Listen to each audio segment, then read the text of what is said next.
皆さんこんにちは。日本語耳ポッドキャストへようこそ。マリエです。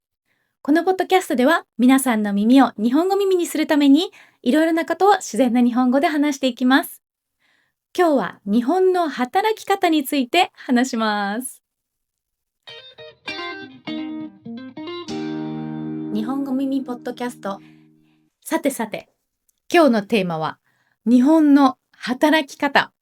本当にそんなにやばいのかです。今日この話をすると決めたきっかけはですね、先日、私習い事してるんですけど、その先生に日本の働き方がやばくて過労死をしてしまう人もいるなんていうことをちょっとなんかで見たけど本当っ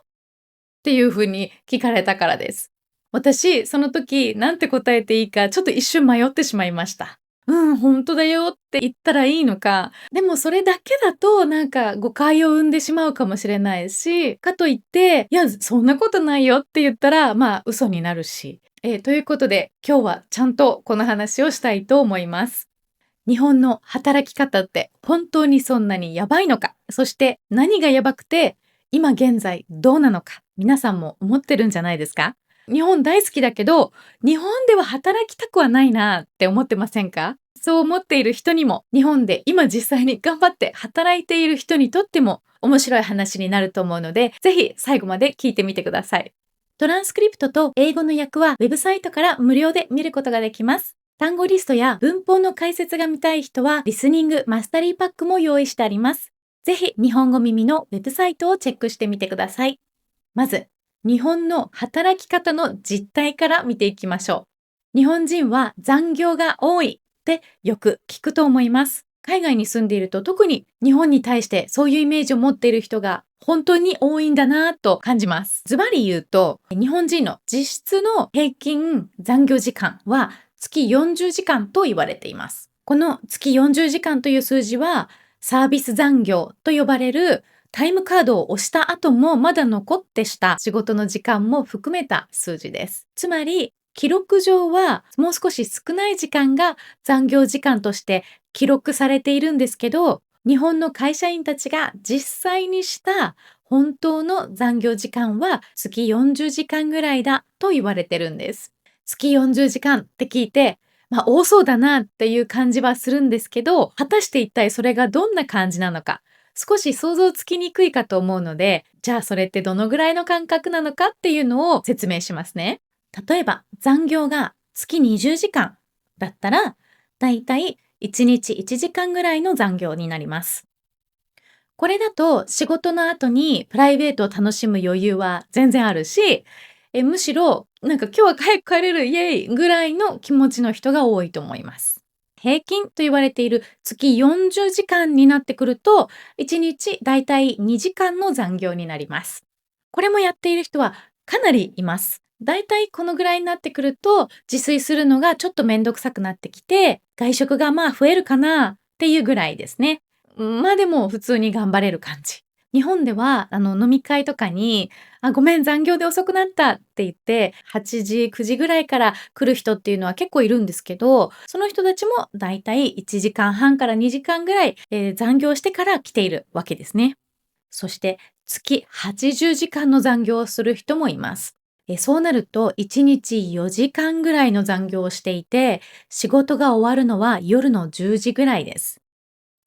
遅いって思うかもしれませんね。遅いんですけど、実際私は結構いろんな友達から、いや、そうだな、最近忙しいからだいたい10時ぐらいまで仕事してるっていうのを聞いたことが何回もあります。こうなると仕事中心の生活になってしまって、家に帰って寝るだけという感じになりますね。で、家事は週末にまとめてどうにかするというような生活になります。この月80時間でもかなり多いと思うところですが、月に100時間以上の残業をしている人もいます。ざらにいます。むしろそれ以上の人も実はいます。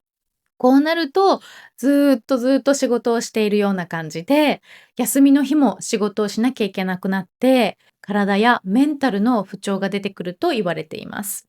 どうでしょうか、皆さん。私は今会社勤めをしていないので、残業月何時間ですっていうのがちょっと計算しづらいんですけど、皆さんは月に何時間ぐらい残業してますか？なぜこんなに残業をするのか。日本人の友達に聞いてみると、普通に仕事が終わらないからっていう声が一番多いと思います。その日遅くまで残業してでも終わらせないと、週末働くことになっちゃうからとか、締め切りに間に合わないからとか、今繁忙期でやることがありすぎるから、もうどうにか終わらせないといけないとか、そういう答えが多いです。上司がまだオフィスにいるのに、自分だけ先に帰るっていうのが気まずいっていうような帰りにくい雰囲気っていうのも、昔はかなりあったんですけど、現在はだんだん薄くなってきているような、気がします。ただただ仕事が終わらなくて、しかもそのタスクを他にやってくれる人がいないから、自分が頑張って終わらせるしかない。そういう理由で残業をしている人が多いです。ですが、それぞれの会社の社風っていうものがありますから、この帰りにくい雰囲気っていうのが強い会社もまだたくさんあると思うし、あとは自分が新入社員だと帰りにくいとか、そういうことも関わってくるので、この帰りにくい雰囲気っていうのが完全になくなったわけではないとは思うんですけど、昔よりは薄れてきていると思います。もう一つあるのが、長時間働くイコール頑張ってる。だから偉い。寝ないで働くイコールプロというような価値観が日本には昔からあるので、その影響もあってこの長時間労働の文化が作られていると思います。日本で会社勤めをしている私の友達はもうほとんどみんな多かれ少なかれ残業しています。私自身が日本で会社勤めをしていた時は、残業はほとんどしなかったし、してもたまに30分から1時間ぐらいだったんですけど、でももしかしたら周りからはあまりよく思われてなかったかもしれません。私にとってはプライベートも仕事と同じぐらい大切だし、残業することっていうのが前提で考えられているっていうのはちょっと変だなと思っていたので、しないと決めていたんですけど、そう簡単に自分の意思で残業しないっていうふうに言い切るっていうのも実際問題なかなか難しいようです。そしてちょっと有給の話もしたいんですけど、有給休暇ですね。お金が出る休みのことです。日本にももちろん有給休暇はあります。制度としては入社半年で10日間もらえて、その後基本的に1年に1日ずつ増えていくようなシステムです。最大で1年で20日間の有給がもらえます。日本は祝日が多いので、祝日プラス有給とかをうまく組み合わせたら、結構長めのお休みも取れる制度ではあるんです。でも、日本人の約40%が有給を取るときに罪悪感を感じるっていうデータがあります。なんで罪悪感を感じるかっていうと、同僚に迷惑がかかるから、上司に悪いから、クライアントに申し訳ないから、このように周りにどう思われるかっていうことをすごく考えてしまって、有給を取りにくいと感じている人が多いようです。これはちょっと日本的かもしれませんね。私の母もですね、もう60歳を過ぎていて、日本では定年60歳とされていることが多いので、私の母ももう定年には達しているんですけど、まだ仕事を続けてるんですね。そんなもう定年過ぎている私の母でも、有給を取るって言ったら、結構難しそうにしています。社長とか同僚にいろいろ理由を並べて説明しないと有給が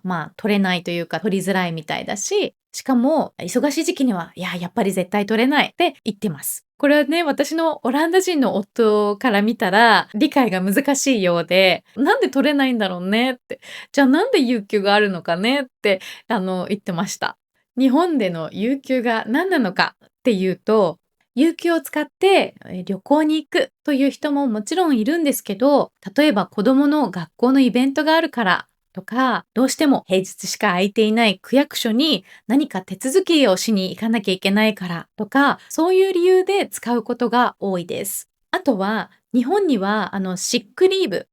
つまり病気の時のための休暇っていうものがないんですよね。ないと思います。私が日本で日系の会社で働いていた時には、シックリーブはありませんでした。だから病気の時に有給を使うっていうのも普通です。病院に行かなきゃいけない時に自分の有給を使って病院に行くんです。残業もたくさんするし、有給もなかなか使えない。そうなってくると少し重たい話になってしまいますけど、過労死というのも出てきます。オープニングで言った私の先生からの本当に仕事のせいで自殺をしてしまう人がいるのかっていう質問なんですけど、答えは残念ながらはい、本当です。過労で自殺をするまでに追い込まれてしまった人がいるっていうのもとても悲しいけど事実です。この過労死っていう日本語、これ実は英語にもなっているみたいです。オックスフォードの辞書にも載っています。過労死って言ってローマ字で書かれて載っています。私は実際に英語で使われているのを聞いたことがまだないんですけども、皆さんは知ってましたか？こういうふうに日本語から英語になった言葉っていうのは結構ありますよね。絵文字とかカラオケ、寿司、ラーメン、改善とかね。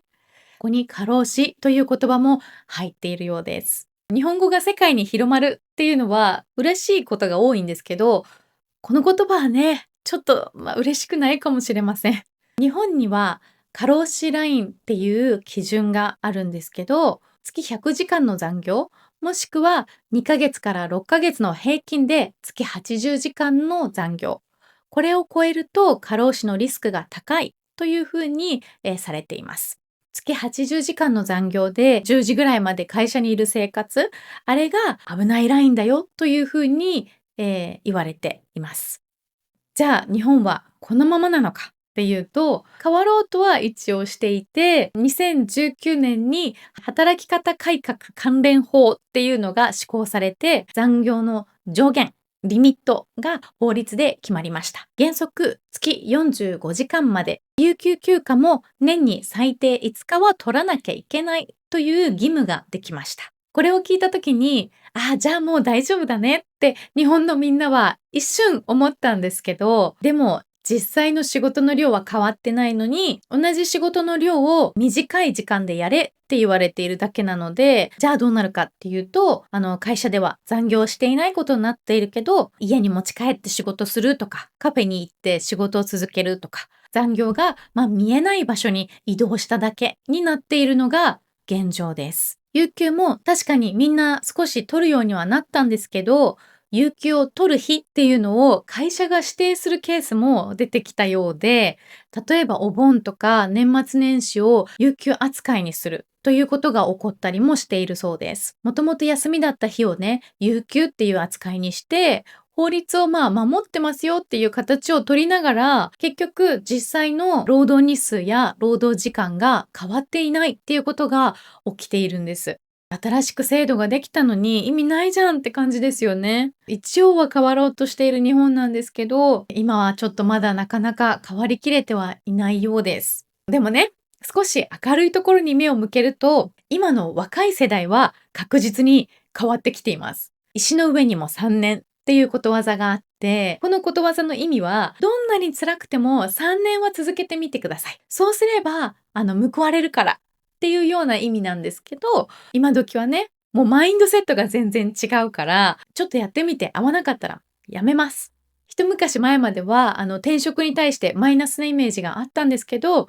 今ではテレビでも転職サイトの CM がバンバン流れてるし、転職は結構普通のことになりました。残業に対しても帰りにくい雰囲気っていうのは薄くなってきています。だからほんと一歩一歩っていう感じですけど、いい方向には向かっていると思います。私が日本にもうちょっとあったらいいかもしれないなって思うのは、日本で正社員だと週5で働くっていうのが基本なんですね。ヨーロッパでは正社員でも週3とか週4で働いている人っていうのがとっても多いんですが、日本では会社勤めをしている正社員はみんな週5で働いてます。バイトとかパートだったら週5じゃなくてももちろんねできるんですけど、正社員は月金週5で働くっていうのがほとんどです。だからもっと正社員としてきちんと福利厚生とかも受けながら短い時間とか少ない日数働くっていうのが普通になってきたら、仕事ばかりの人生にならずにもっと別の人生の楽しみ方を見つけることもできやすくなるのじゃないかなと私は思うので、そういうのがどんどん日本にも浸透したらいいんじゃないかなと思います。最後に面白いデータを紹介したいと思います。厚生労働省が2022年に発表したものです。もし十分なお金があったら、あなたは仕事をどうしますかっていう質問に対して、働くのをやめると言ったのは約 20%。時間を減らして働きたいっていう人が約 36%。今のまま同じように働き続けるって言った人も約 36% でした。皆さんだったらどうしますか？お金が十分あっても働き続けますか？なんだかんだ言って日本人は働くのが好きなのかもしれません。日本語耳は YouTube、Spotify、Apple Podcast で見たり聞いたりすることができます。皆さんのいいね、フォロー、コメントをお待ちしています。日本語耳ポッドキャストは毎週木曜日の更新です。じゃあまた来週。じゃあね。